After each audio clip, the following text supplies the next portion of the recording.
what he's done. He's trusted in the Lord. He's believed that this redemption has truly happened.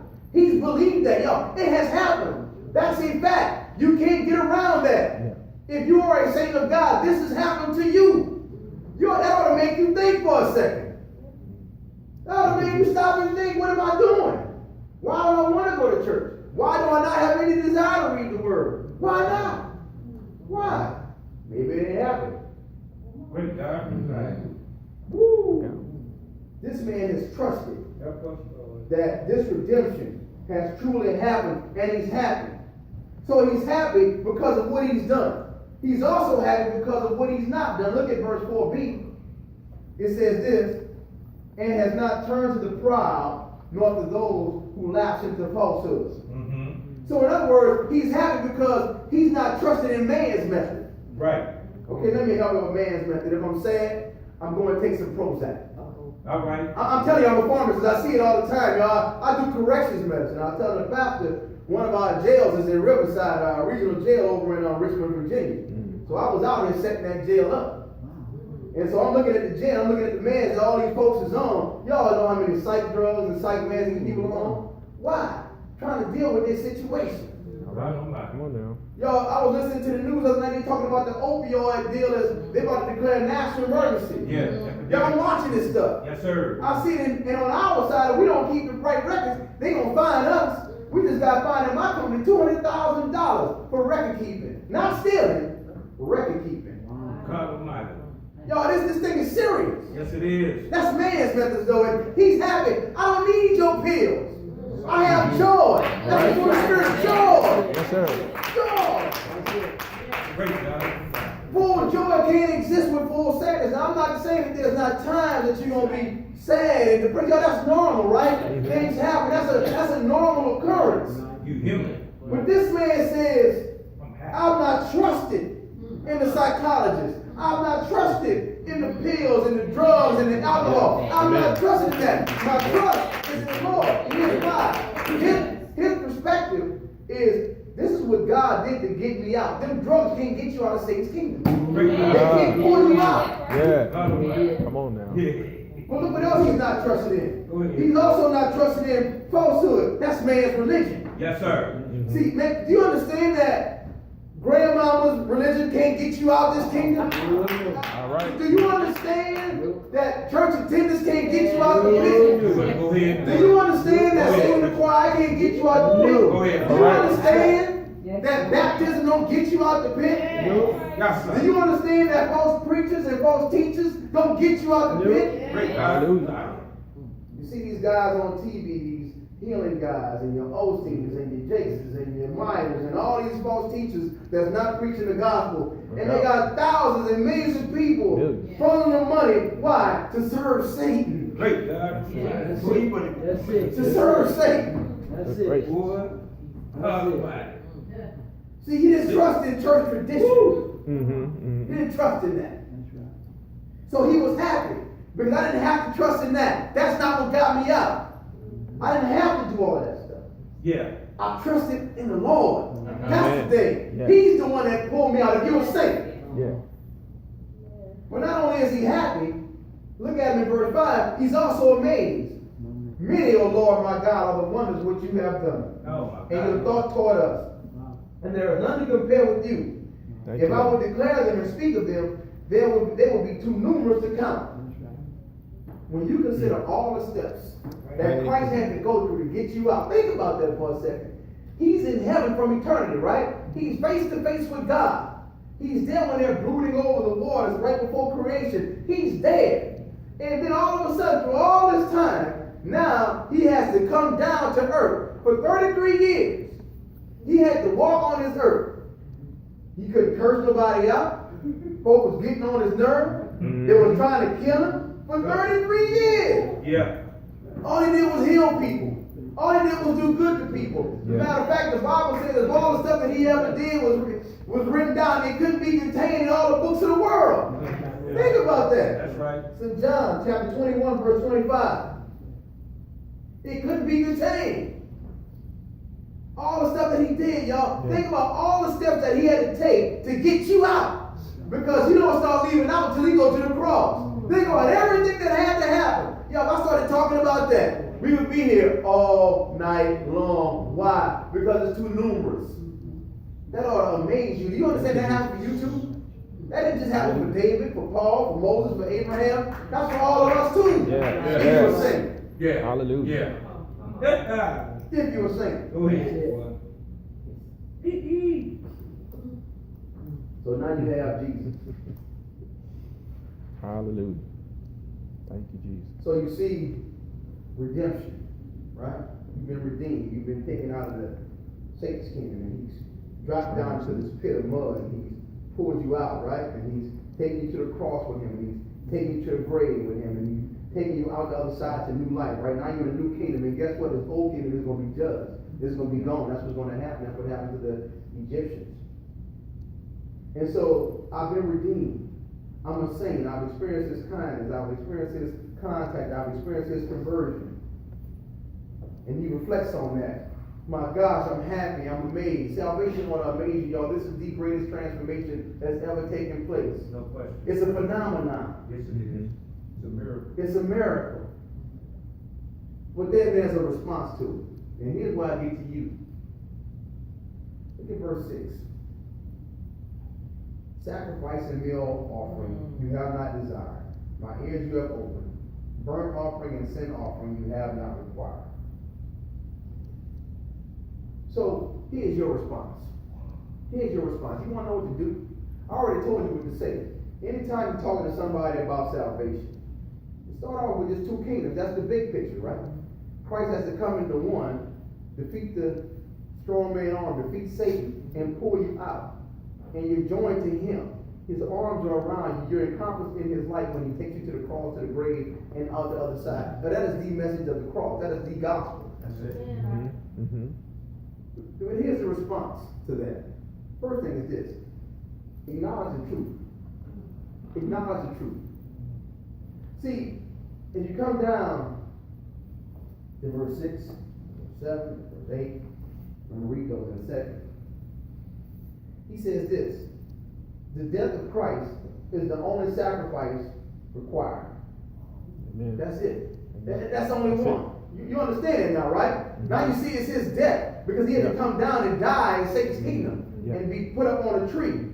It's his death. That's the only sacrifice that was required. Meal offerings not necessary. Amen. Burnt offering not necessary. Sin offerings not necessary. I hear you, Lord. You heard me cry. I heard your message. Look at verse 6 again. My ears you have opened. So you hear it, right? Yeah. He's opened your ears to it now. I've heard your message, Lord. I hear you. I hear it. My mind is open. I hear it. Look at verse 7. Then I said, behold, I come. In the scroll of the book it is written of me. I delight to do your will. Oh my God, your law is within my heart. So you acknowledge this truth that, first of all, the death of Christ is the only sacrifice required. Not the burnt offering, not the meal offering, not the sin offering. But then you also acknowledge this, that the delight of my life is to do your will. Now, based on the law that you've written in my heart. But here's the question, let me stop you right there. Do you delight to do his will? Now that's the issue. All right. See, in the book that's written about the Christian, right? The Christian delights to do the will of the Father. Yeah. Because that's what Christ did. And so I'm asking you now, this is an individual question. I'm not going to come down and put you in the headlock and make you answer, but answer in your own spirit. Do you delight to do the will of the Father? Yes, sir. Because it says in the scroll, in the Word of God, it is written about the redeemed person that that's going to be the case. Yes, sir. Amen. Is that your delight? Is that your delight? Or is it a chore? Oh, I got to get up here, I got to come down to Norfolk and preach for Pastor Brent. Oh my gosh. Why didn't I ask somebody else?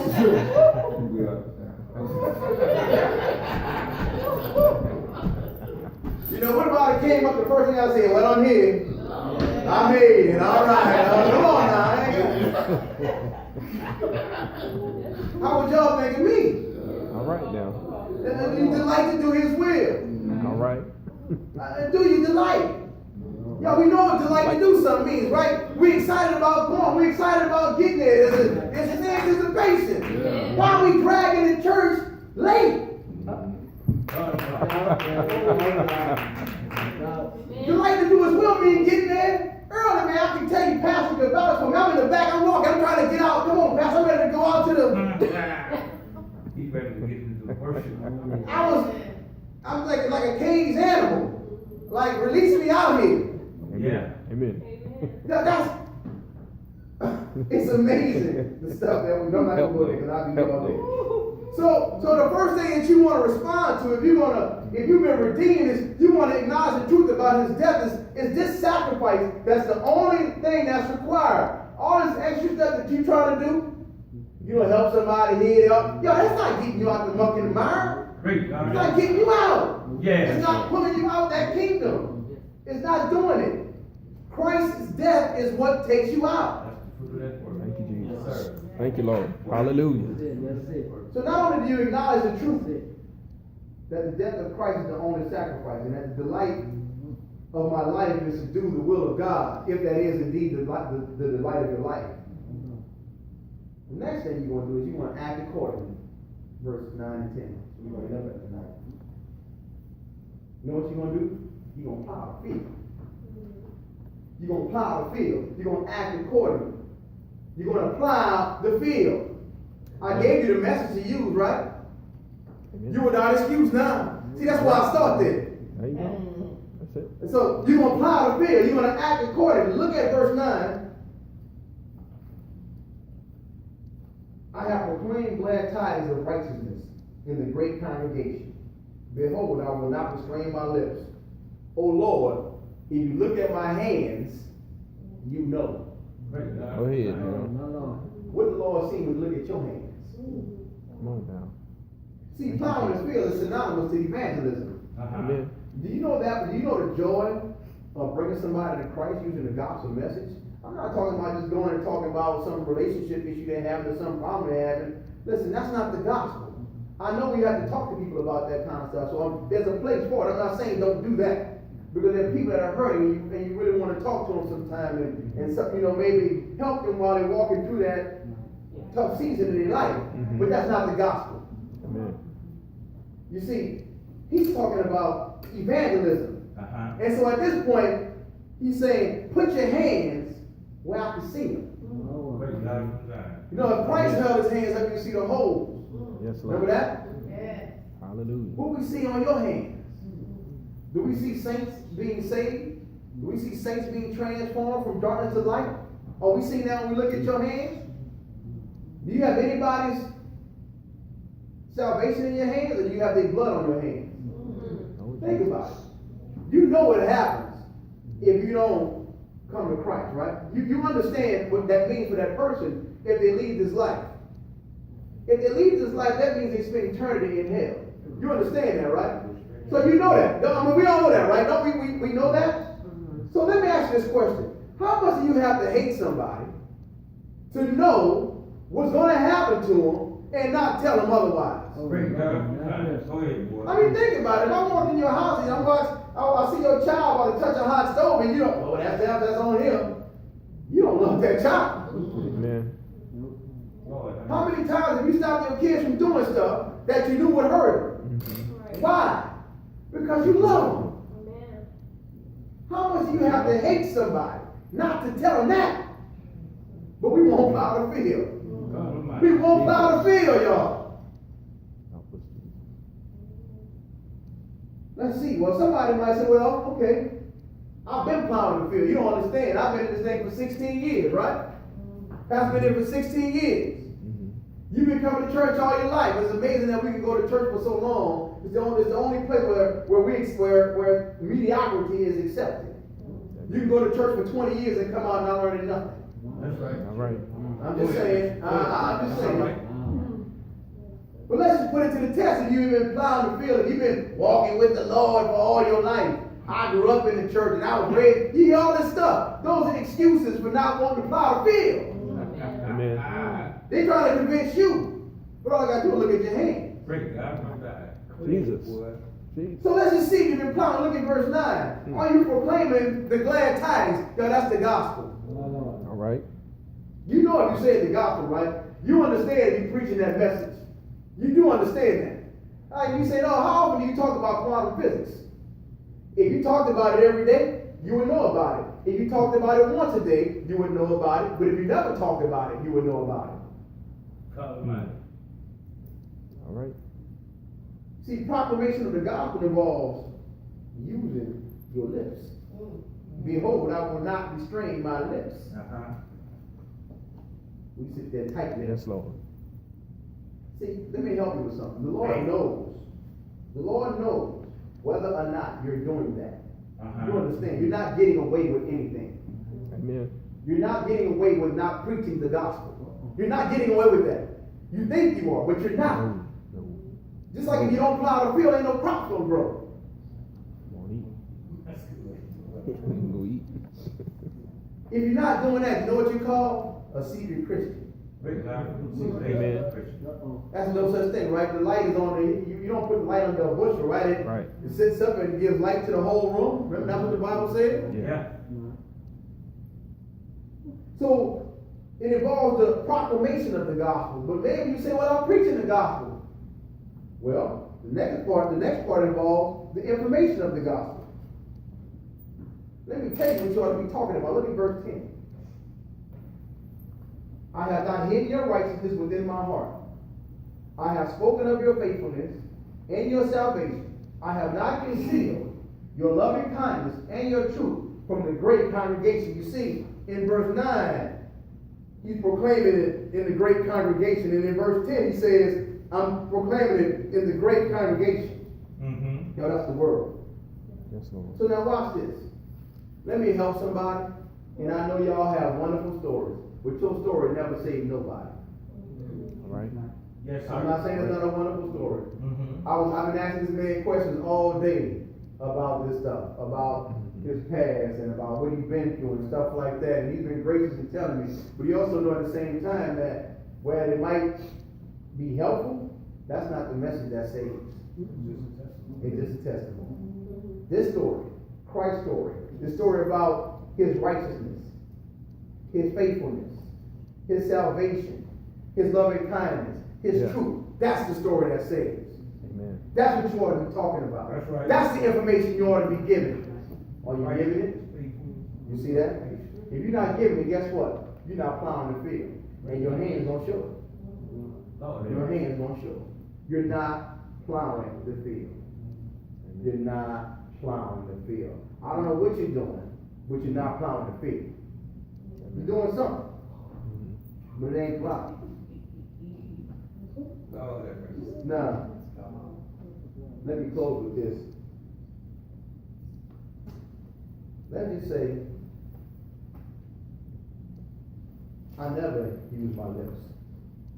All right? Let's just say, I don't talk about any of this stuff. All right? Let me look at the text. I'm going to take the text and I'm going to work through it backwards and I'm going to show you something.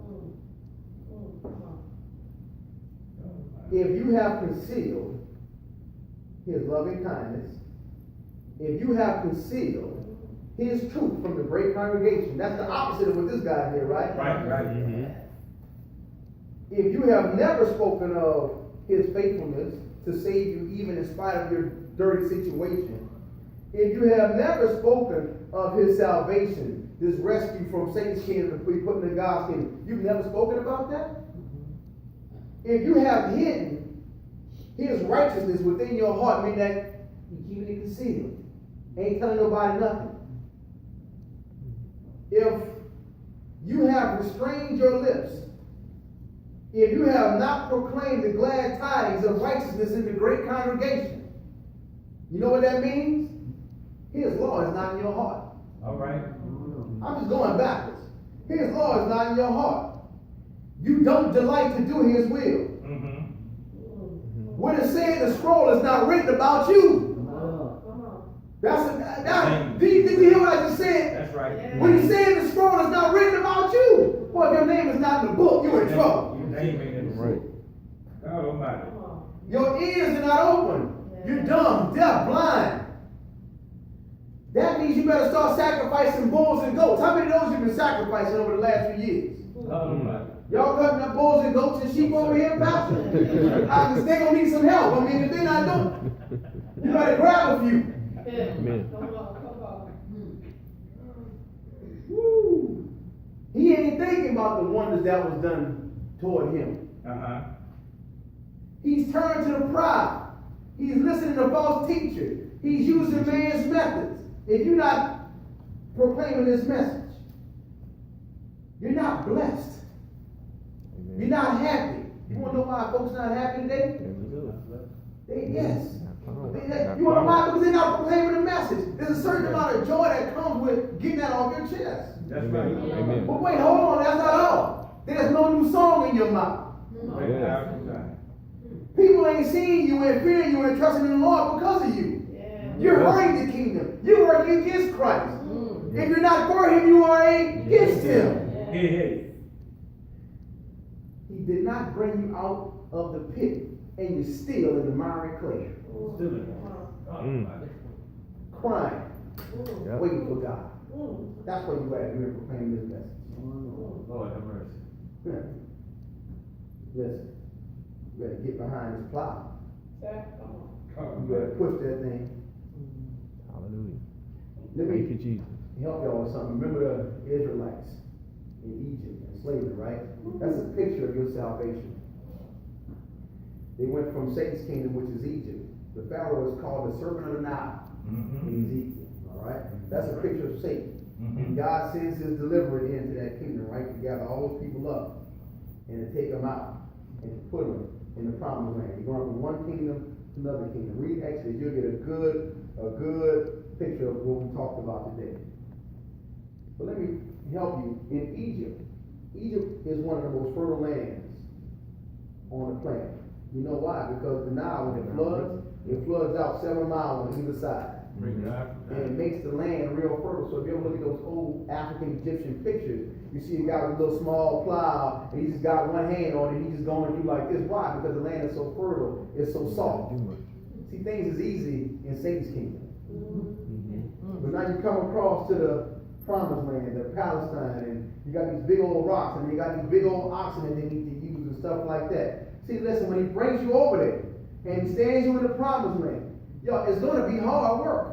That's right. Obviously, we don't want to work hard. Hey. And now you can always tell, Yeah. you can always tell when somebody don't want to work hard, huh?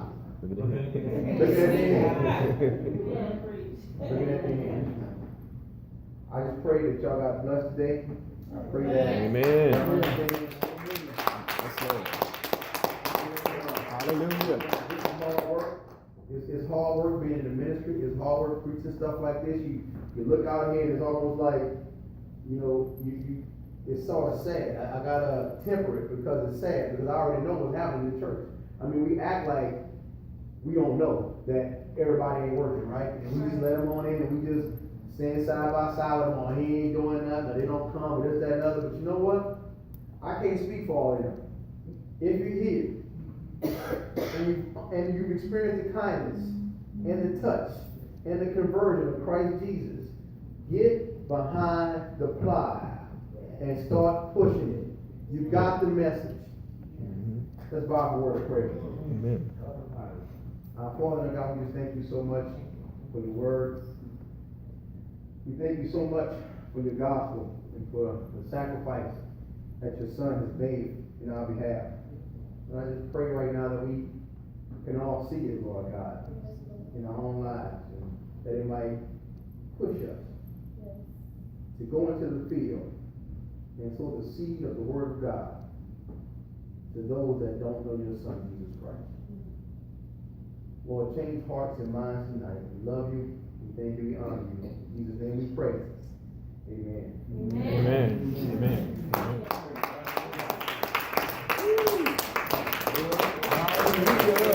Let's go. Thank you, Jesus. Yeah. Well, hey, what a treat. Yes. What? Amen. Was that not rich? Yes. Was that not rich? Yes. Come on, Pastor McFarland. Yes, sir. Came all the way from Indiana to tell us, get behind the plow. Yes. Y'all gotta understand something, man. Thank This you, Lord. thing is serious. And God, I tell y'all all the time, He did not save us to sit down. God did not save us to sit down. And y'all know the judgment is coming. I tell y'all all the time that the judgment is on its way. That's the next thing. When Jesus comes back, the judgment is on its way. Because He is coming back. Yes, He is. And He's going to judge. When He judges, He's going to judge His house first. So He's going to judge the church first before He judges the world. Yeah, because He wants to see what we have done if we plowed the field. And notice on the theme I said, having put your hand to the plow, never looking back, always loving Christ. That should be your motivation. It's the end piece.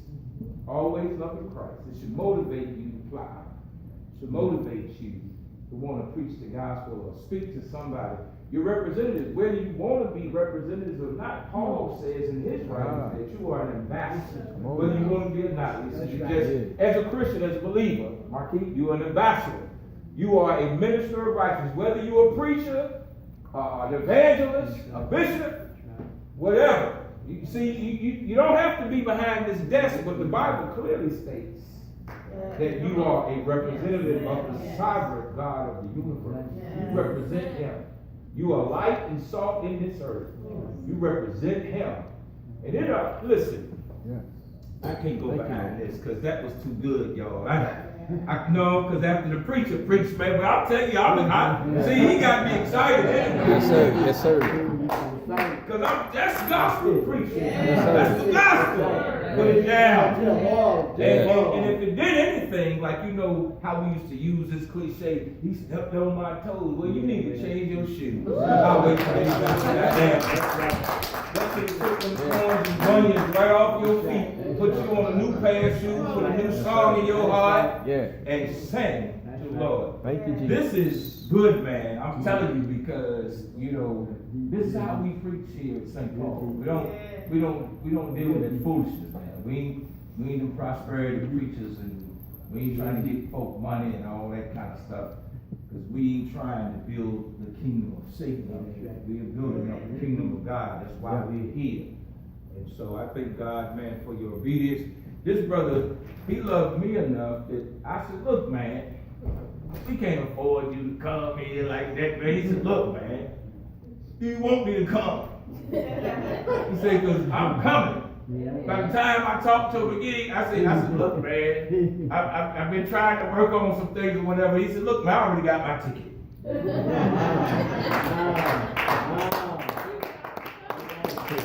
So I can tell y'all, he said, this is what he said to me, y'all. This is God. This is how God works, you know, because we met each other in Los Angeles at John MacArthur's conference. He said, does your people want to hear the truth? I said, that's all they're used to. Sir. Okay, wait a minute, because see, y'all, see, Hallelujah. I know that went right over some of y'all heads. Y'all was waiting for me to say something deep. He said, do your people want to hear the truth? I said, that's all they're used to. Amen. That ought to be a plus.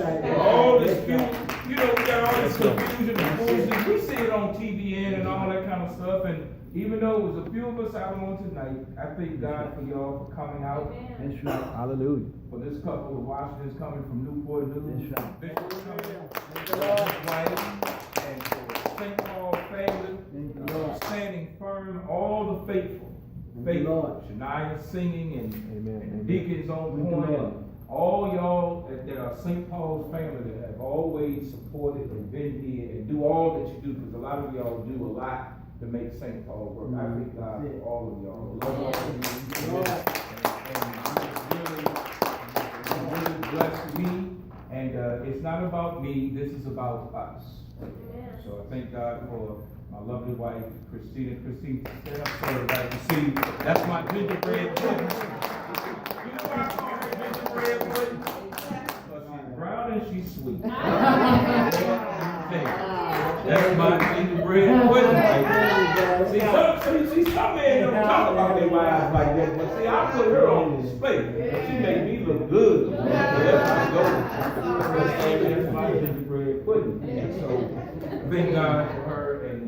And just everybody, it's wonderful. Now, it would behoove me to not, to release you, because we're getting ready to go. But if you don't know the Lord and the pardon of your sins, I want you to stand to your feet, because the doors of the church are open. You need to know that if you have not made your peace with Him, if you're not at peace with Him, that means you're His enemy. You're at enmity with Him.